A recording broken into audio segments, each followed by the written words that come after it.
This UCSD TV program is presented by University of California Television. Like what you learn? Visit our website or follow us on Facebook and Twitter to keep up with the latest programs.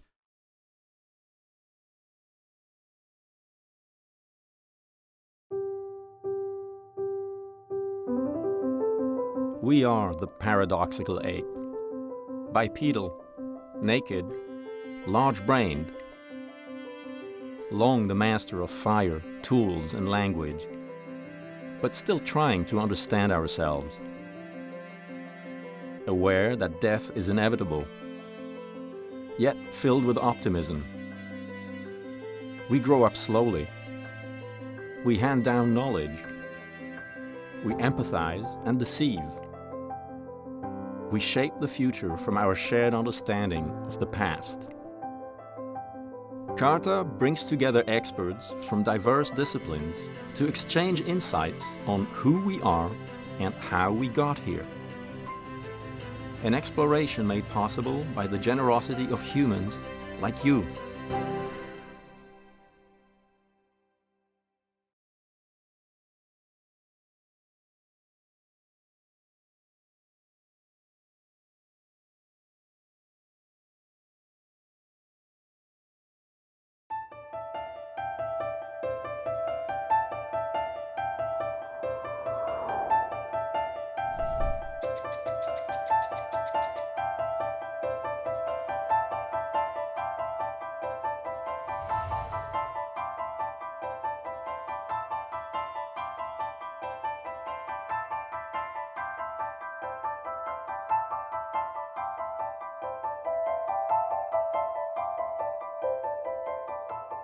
So I wanted to say just a couple of things about today's talks, which I think you'll all agree were fantastic and very interesting.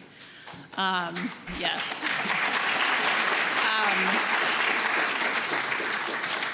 Hopefully I'm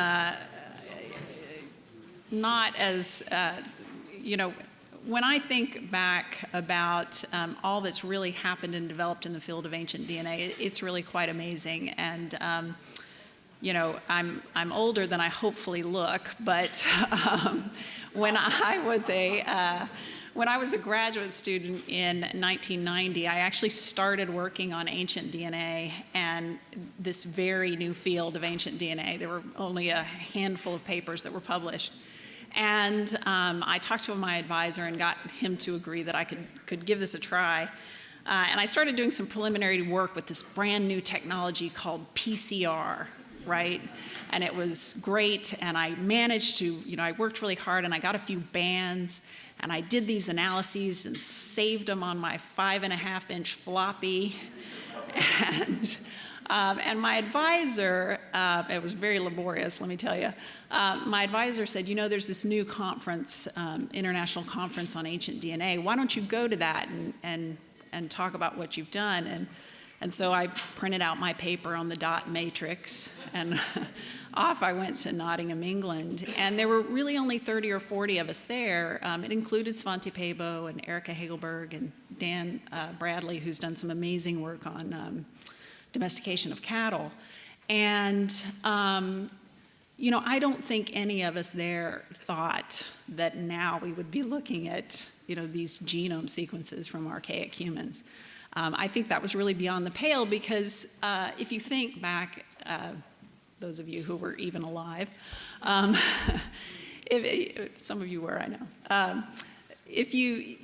That was a time when the Human Genome Project was just beginning, and these technological advances have both in terms of just the sequencing technology, but also the computational biology necessary to analyze these data, it's been really astounding.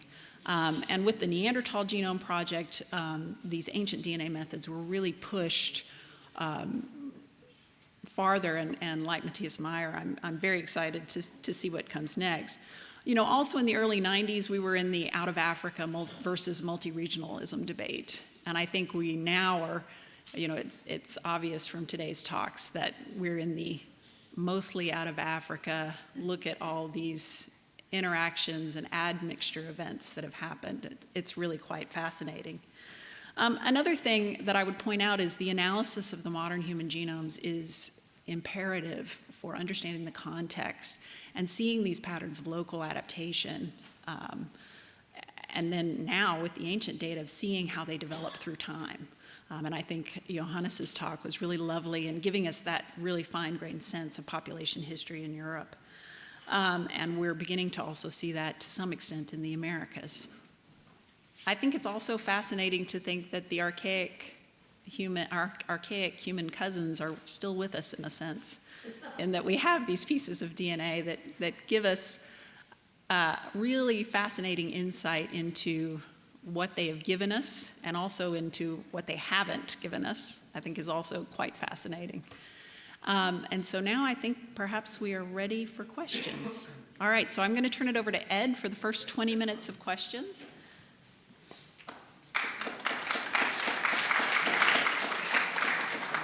Okay, thank you, Anne.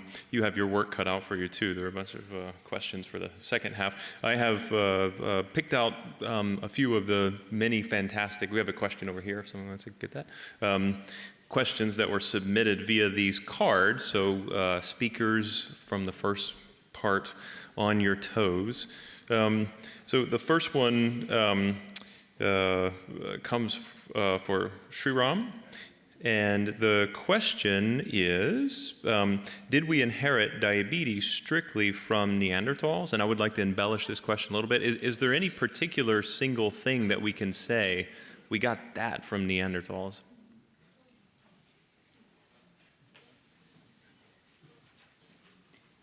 Yeah, I think this was also pointed out in Tony's talk, which is for most phenotypes that we care about, they are what we call complex phenotypes, which means they are influenced by a multitude of genes, each of which has a small effect, coupled with the environment. And so given that one of these genes, or a few of them, came in from the Neanderthals, doesn't really tell us that Neanderthals gave us, Neanderthals are the reason why we have increased risk for type 2 diabetes. So they do modulate the risk to a small extent, but by no means are they the single dominant reason why we have type 2 diabetes, or for that matter, any other complex phenotype. I think we are yet to find a good example of a phenotype where Neanderthals gave us the gene for the trait of interest. Thank you. So the next question is for Brenna, and this is concerning the much older Y chromosome that was found in current populations in West Africa. That was a bit of a stunning thing, that this Y chromosome tree we thought we knew forever. Then I think initially it was found someone in South Carolina, and then later West African population. How does this influence how we interpret African population history? That's a great question. Sorry, that's a great question. Yes, so there have been initially this one very divergent Y chromosome that was found in an African American individual and coalesces much deeper in the tree than the Y chromosome phylogeny that I presented approximately 200,000 years ago. And I personally think that this is probably the best evidence we actually have for archaic introgression within contemporary African populations. I'd like to point out that it's basically only been found in a handful of individuals, so it doesn't really explain the vast majority of Y chromosome variation that you see in Africa, which is really more representative of the tree that I put up. But it's certainly suggestive of archaic introgression. Great. So the next series of questions here, kind of on the theme for Christina Warner. The first one, how has the use of mouthwashes seriously affected our microbiome? Has that happened? So a very kind of contemporary thing. And then a similar question, what about cooking? Do we see anything in the record of dental calculus to reflect any kind of changes that might have happened around cooking our food? So these are great questions.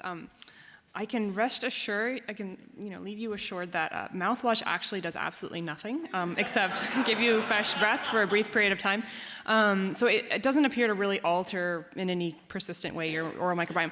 What probably is having a much more intense effect is toothbrushing, obviously. You're constantly removing the plaque from your teeth.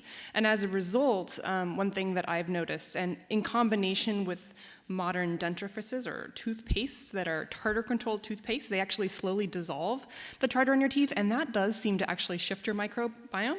As I showed you, those layers that form on teeth, they actually are microbially structured. The first bacteria that can attach to teeth are, they're called early colonizers, they're primarily Streptococcus and Actinomyces, and then other bacteria build on them, and if you're a really aggressive toothbrusher, you keep scraping off all that plaque, and so you constantly have early colonizers and you don't get the late colonizers that form. It's actually really good for your health because the periodontal pathogens are late colonizers. So toothbrushing is highly effective and does change your oral microbiome, but mouthwash does not.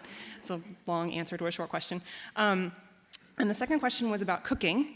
And that's actually a fantastic question, and it's one that I'd really like to investigate myself, and I haven't made much progress in that direction. I can say, though, that some really interesting work done by Amanda Henry at the Max Planck, she actually works on starch granules, similar to the ones that I showed. And she has been looking at whether or not she can actually identify cooked starch versus uncooked starch by looking at some of those, and there are some changes that occur to starch during cooking that might indicate the introduction of cooking that then we could potentially triangulate with oral microbial changes, but we aren't quite there yet, but I think it's actually a great question. Thank you. One for Matthias Meyer. Someone very impatiently asks, why is it taking so long to date Homo naledi, and has its DNA been sequenced? So I will put that to you and broaden the question a little bit. This field has been, since the beginning, kind of driven by technology.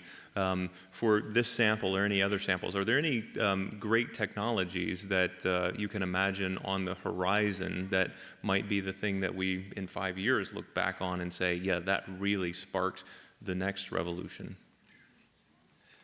I mean, regarding the Homo naledi, I think that is a question for the Rising Star expedition team. I think it's a very complex sort of site to date for with geological methods. There's sort of, I think the stuff sort of lies on the ground, basically. There's nothing on top of it, and it's probably going to be very difficult. There are no sort of DNA results from this, as far as I know, but who knows if that would ever come. Generally, I mean, I think there's still room for improvements in ancient DNA research. For example, in my group, we're also working on DNA repair attempts. That has been done in the past, but I have some reason to believe that we would do better now. Yeah, I think it's too early to give up, right? So yeah, I think there will be, more things coming. Great. Next question for Kai. Someone wants to know, could the extinction of Neanderthals be related to the inbreeding that you showed? That's a good question. I can't really answer this really. I mean, inbreeding itself is not necessarily deleterious, right? So you can have lab mice that are inbred, for instance, and they are living very happily in their cages. So inbreeding itself is certainly not necessarily a reason that a group of humans must go extinct. So that's for sure. But of course, if you see a decline in the size of the population, then you can kind of say, okay, this might be caused by something. And what this something is, we don't really know. So it could be pathogens, or it could be just harsh living conditions, or just changes in the environment. And I really have to say that there are many different papers that actually try to answer what made Neanderthals extinct. I think for me, I have not heard an answer that I believe 100%. Maybe it's a mixture of different things. Very nice. We're going to do another one now for Brenna, and then perhaps it will be time to switch over to the second group of speakers. So this goes to Brenna. We see a strong drive in humans to spread throughout the world and interact in some way with archaic species. But there seems to be very little backflow into Africa, as evidenced by a lack of Neanderthal Denisovan DNA in African genomes. What factors may have prevented backflow of genes into Africa?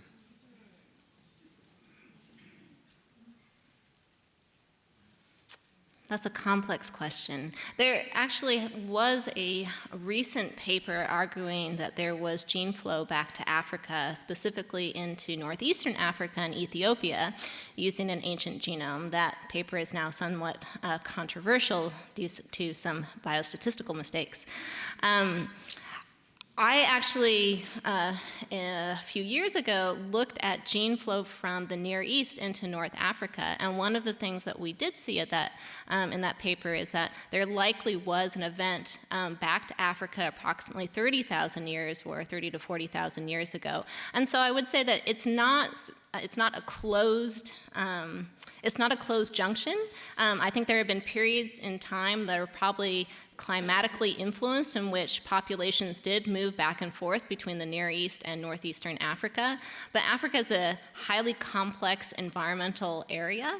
So if you think about adaptation to local environment, for example, malaria is really prevalent in some areas of Central and Eastern and Western Africa. And you're going to have a hard time surviving there if you don't carry alleles that allow you to be not susceptible to malaria, for example. So I think it's probably a combination of both environment and local adaptation to some pathogens that have probably influenced relatively low levels of back to Africa migration. All right, I said that was the last one, but I'm going to take the organizer's prerogative and ask Matthias Meyer one more question. So the dating for the split between what would become modern humans and what would become Neanderthals and Denisovans with the Cima de los Huesos sample, this has been pushed back in time. But we thought we had a reasonably good answer for that with wide error bars, but and that was up to something like 400,000 years ago. Now you've shown this was more distant in the past. The first estimate was based on comparing alleles that we share with Neanderthals. How often can we expect to see this in a modern human population? So how old are these things? How long ago in the past they must have split? But now we know somehow that there must have been something wrong with that. Where does the discord come from, and is there a chance that we find yet another archaic hominin that can cause us to revisit this yet again? Is this the final answer on the split between humans and the things that we are most closely related to, but they're extinct? And don't say good question. I mean, in principle, there's some uncertainty there, of course, with the dating of the Cima site also, right? I mean, it's the genetic evidence and the geological evidence seem to sort of converge, but confidence intervals are very large also in this case. To give a good answer to this rather detailed question, I think Kai might be a better person to do that. As the genetic estimates of population splits were actually sort of described in the Altai Neanderthal paper that he first authored, so I think he has a chance to explain that in better detail. So I think Christina might also weigh in on this question. Okay, so there essentially there's one big thing that one kind of very basic parameter of in any study of evolutionary questions that have to do with time, and that is the mutation rate. And it is actually massively surprising that it took us so long to kind of come to a halfway a conclusion what this number should be. And so then one of the reasons for it is that it's actually quite hard to measure. So until now we didn't have the opportunity to actually sequence entire genomes. And or just recently we actually came around to do that. And so when we started doing this with humans, so just us modern humans, just parents and offspring, we started seeing that there are actually only few differences between parent and offspring, and the mutation rate that we always assumed would be true actually doesn't really fit very well. And so with less mutations that you see from generation to generation, it actually appears that events that we measure just by the number of mutations that happen in a certain amount of time are actually further back in the past. And I think this switch of understanding the mutation rate better explains this discordance between these two initial estimates and the later estimates. Okay.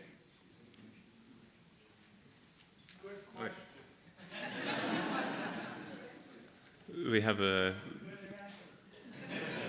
Was that a praise for the answer? Yeah, fantastic. Good job, guys. Okay, we'll now switch to the second half. First off, we will put Josh on the spot. Where's Josh? Okay. I have a couple of questions for you. What evidence supports presence of Neanderthal genes in human populations due to admixture as opposed to DNA coming from an ancestor to both? Am I allowed to say good question? Or, so it's a fantastic question, actually, because that's one of the most difficult things in these types of inferences is distinguishing sequences that were inherited from admixture versus being shared from a common ancestor. And so the approach that we're using really relies on finding Neanderthal sequences based on both divergence and how long those sequences are. And so if it was just a common ancestor, so incomplete lineage sorting, you would expect the chunks to be much smaller in size compared to what we're detecting. But it does complicate the inference, and it's something that you have to be really careful about. In the hybridization of archaic and modern humans, was it male moderns and female Neanderthals, or vice versa, or both? So I'll paraphrase the question. So was there a sex bias in hybridization? And I think it's a fascinating question that we've thought a lot about, but haven't come up with a way to distinguish sort of if there was a bias and if there was, in what direction. In fact, we know that there's sex bias gene flow that has happened in different modern humans, in different modern human populations. So it wouldn't be surprising, I think, if that was the case. But the approaches that we use to study sex bias migration in modern human populations doesn't really work well in applying it to the interaction between modern and archaic populations. So I think it's a great question. We don't know the answer yet. I think it's something that hopefully a lot of people are thinking about, because it's a complicated question, but one that I think is worth figuring out how to answer. According to my National Geographic report, I'm smack in the average for Neanderthal at 2%, but I also have 2.6 Denisovan. I'm of basically European ancestry. How did I get so much Denisovan considering my background? Yeah, so this is also a good question, and actually, I don't know why, but I've received about 10 emails in the last couple days asking this exact question. So I'm going to probably get myself in trouble. This is being recorded, right? So National Geographic is going to sue me, but those estimates are just wrong. And in fact, if you look at the genochip frequently asked question page, at some point they admitted that the Denisovan estimates were wrong too. And so I think it's a complicated sort of question to try to tease apart sequences that you're confident are Neanderthal versus confident that they were Denisovan. And sometimes you can't actually tell the difference. And I suspect that sort of the higher percentage of Denisovan ancestry estimated by the National Geographic Project, it was just cases of them sort of overestimating the Denisovan contribution. So maybe over time they can do a better job, but I would be suspicious of what you're ancestry estimates are, at least from Denisovans right now. And if you would like to donate to my legal fund, maybe we could post a website later. I'm, of course, just pleased that my husband's percentage is higher. Okay, Tony, where are you? There you are. All right. I heard a great deal about Neanderthal DNA in European genomes, but has there been any contribution or variation in mitochondrial DNA? A number of you could answer this, but they put your name down. Sorry. So I'll start first with the context of the sorts of things I talked about, and no, we really, haven't looked at that at all. And one of the big reasons is because the initial studies that tried to decide if there was admixture were focused on mitochondrial DNA for reasons that have come up in some of the earlier talks, and found very limited evidence.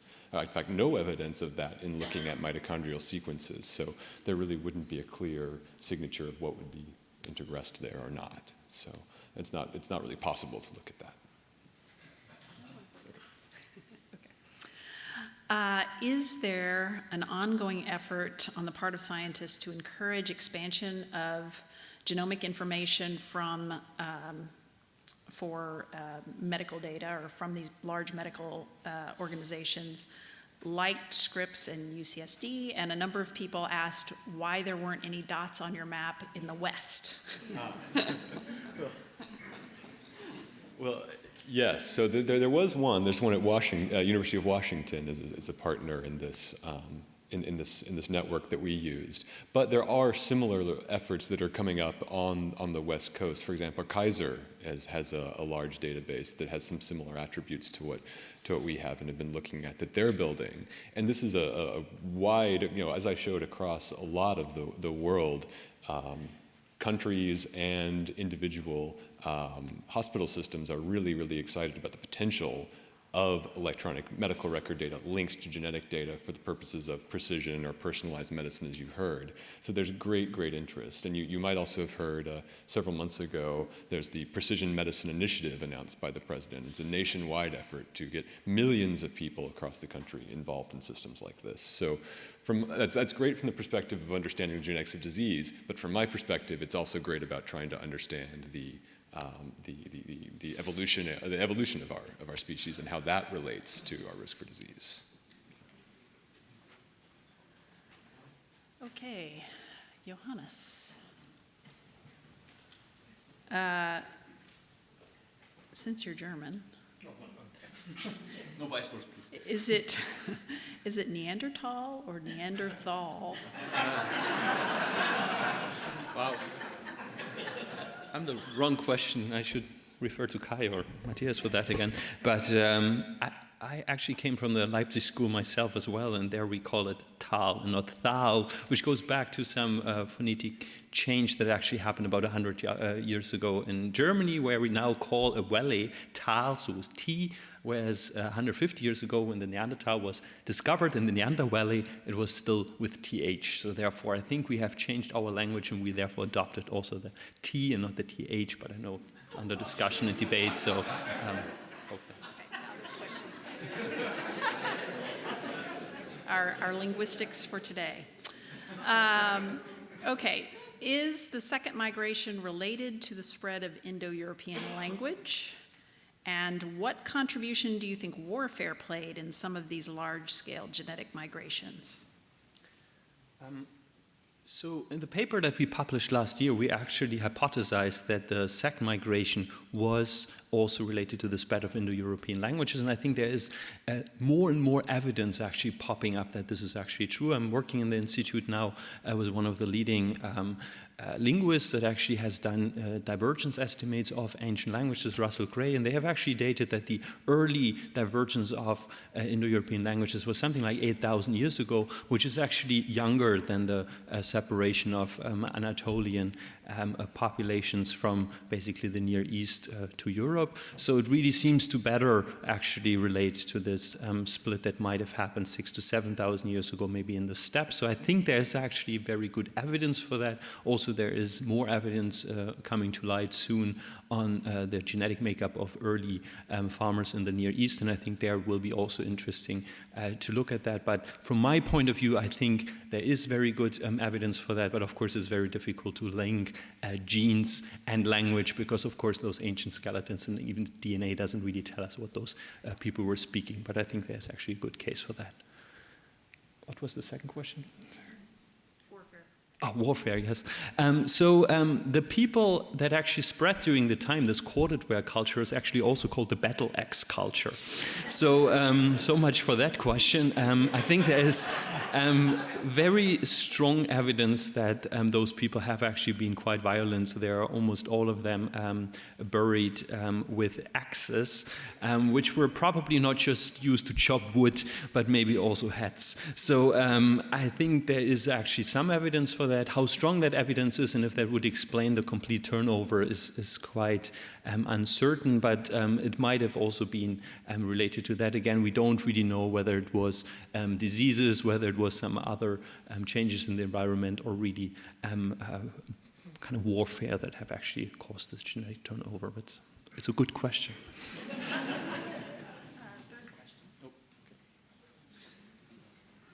So there were a couple of questions of basically asking, we have this really rich, detailed record in Europe. Why don't we have it anywhere else? I think, as Anne said, we are getting there. So I think Maria has shown that we get more and more genetic information from the Americas, and I think there's also a lot of ancient genomes coming to light in the next few years in the Americas. Even for Africa, we have seen the first ancient genomes now from Africa. They're only about 4,000 years old, but still they have actually given us some first controversial results, as we heard, but also I think some very exciting and interesting insights. So I think we are getting material now from Africa, the Americas, soon probably also from Australia and Oceania, and I think we will actually learn more about those different parts of the world. That we know so much about Europe is also because there has been a lot of archaeology and paleoanthropology done in Europe, so therefore we have probably many more skeletons that have been excavated in Europe, but I think we're soon catching up also in other parts of the world, which is actually an extremely exciting time, because unlike people that are working on archaic humans, we're not just dealing with 300 fossils, we are actually dealing with millions of fossils that basically can be actually studied genetically now, and we will learn a tremendous amount about human history studying those millions of fossils in the next few years, which is a really exciting time, and I'm really glad to be part of that. So thank you. Let's see, how fast, in miles per year, I guess, do you think ancient people would have migrated, since they've got 8,000 plus miles to get all the way down to Chile, to Monteverde? Does 1,000 years seem likely?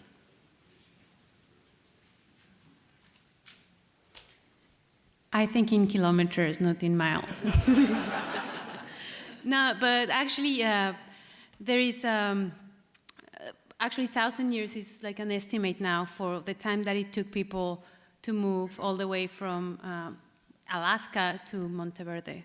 So that's an estimate now, and I don't know how many miles or kilometers that is.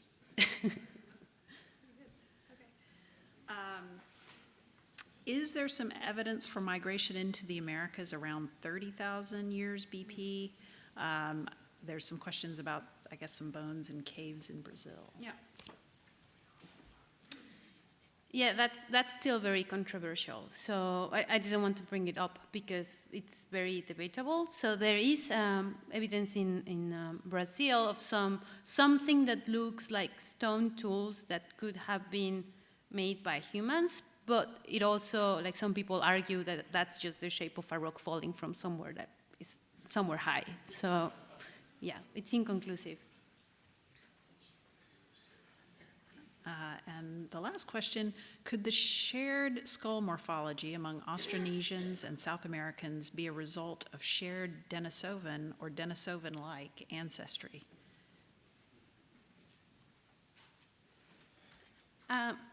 I don't know, but actually what we know about skull morphology is that it's highly variable, and there is many environmental factors that weigh in.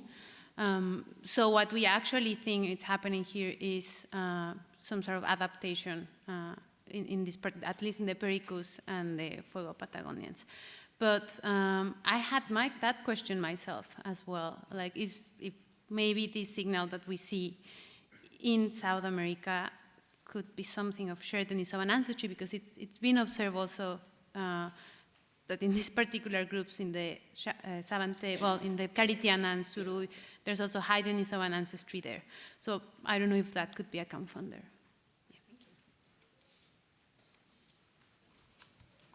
Okay, on behalf of CARTA, I'd like to thank all those who made this symposium possible, to the chairs, our featured speakers, our supporters, and to the audience for attending and your great questions. We forgot to specifically thank George Svoboda for playing the guitar so well in the beginning.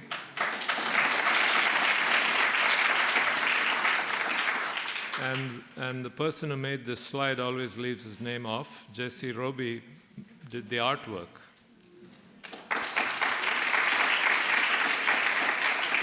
So I'd like to leave you with a closing question to ponder.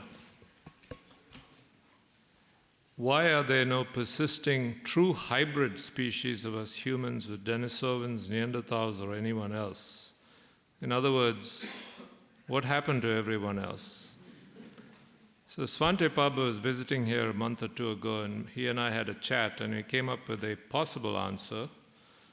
The answer is that humans are the most dominant, expansive, ecologically invasive, aggressive, and destruction species this planet has ever experienced. And that took care of everybody else. And so we need to understand our species, of course. Thank you.